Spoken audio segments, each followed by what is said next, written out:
Pagbasa mula sa aklat ng mga bilang.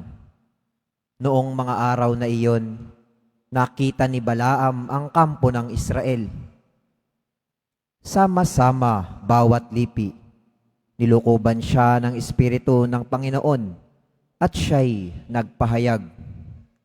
Ang pahayag ni Balaam na anak ni Beor, ang pahayag ng taong may malinaw na paningin, ang salita ng nakikinig sa salita ng Diyos.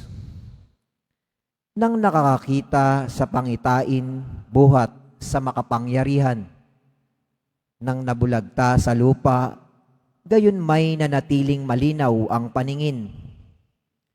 Anong ganda, O Jacob, ng iyong mga tolda, kay inam, O Israel, ng iyong tirahan, wari kapatagang napakalawak, parang hardin sa baybay ng batis, wari punong kahoy na babango.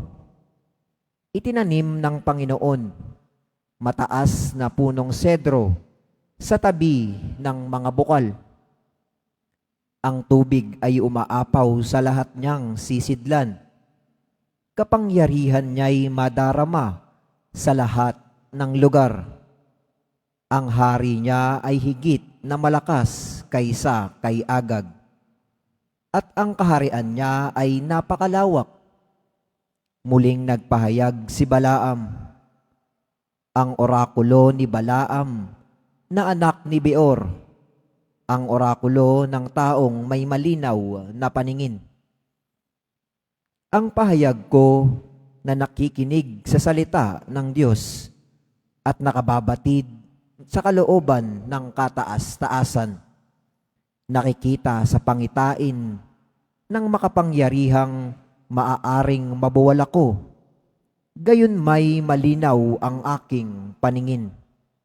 Nakikita ko ngunit hindi ngayon, siya'y aking namamalas, ngunit hindi sa malapit. Isang tala ay sisikat mula sa lahi ni Jacob. Lilitaw ang isang hari mula sa lipi ni Israel. Ang salita ng Diyos. Salamat sa Diyos.